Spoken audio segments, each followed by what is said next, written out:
कि अगर आप का मुकदमा चल रहा है और उसमें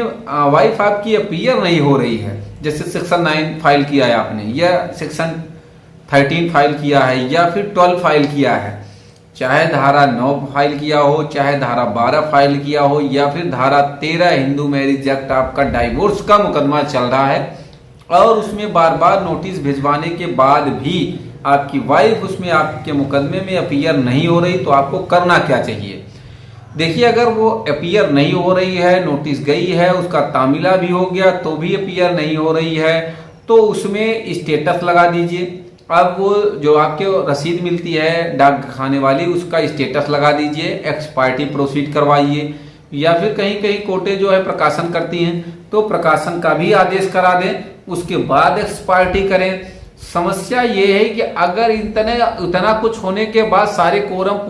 पूरा हो जाने के बाद भी एक्सपायर्टी नहीं हो रहा है,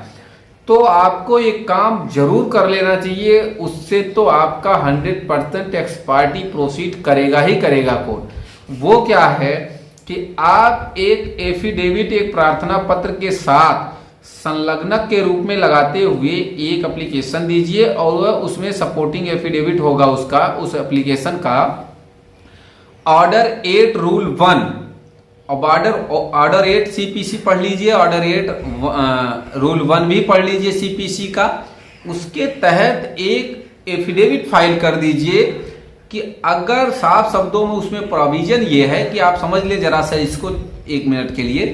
कि एक जजमेंट ही भी है, अगर वो आपको चाहिए होगा तो हम प्रोवाइड करा देंगे आपको, उसका पीडीएफ भी आपको भेज देंगे। तो होता क्या है कि उस जजमेंट में भी साफ कहा गया है, और ये प्रोविजन भी है, सीपीसी भी कहती है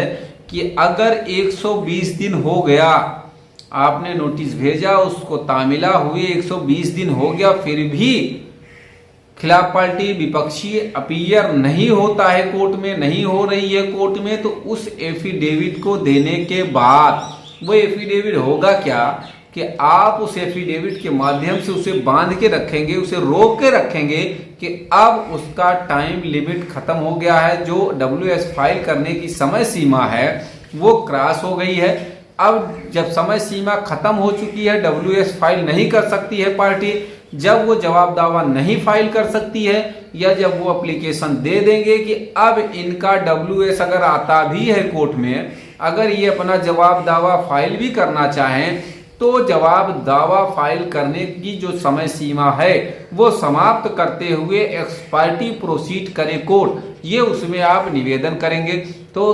अब वो सुप्रीम कोर्ट का जब जजमेंट लगा के आप उसमें काम करेंगे, तो जाहिर सी बात है कि जो एक्सपायर्टी प्रोसीडिंग में आपको लेट हो रहा था, डिले हो रहा था, वो एक्सपायर्टी प्रोसीडिंग तत्काल ही हो जाएगी। और अगर चाहेगी भी विपक्षी खिलाफ पार्टी को ये लगेगा कि भाई हम इसमें जवाब दावा फाइल करें, डब्ल्यूएस फाइल करें, या अपीयर होना भी चाहेगी, तो उसका अवसर समाप्त हो चुका रहेगा। ऐसी स्थिति में अगर वो अपीयर भी होती है तो उसका डब्ल्यूएस नहीं कोर्ट एक्सेप्ट करेगी। तो उम्मीद करता हूं, आशा करता हूं आज की यह जानकारी आपको बेहद पसंद आई होगी।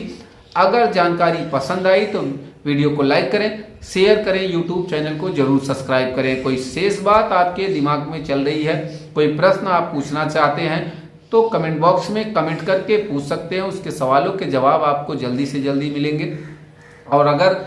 मामला गंभीर है, बहुत ज़्यादा जरूरी है, आप बात भी करना चाह रहे हैं, तो स्क्रीन पर चल रहे नंबर पे भी आप जानकारी ले सकते हैं।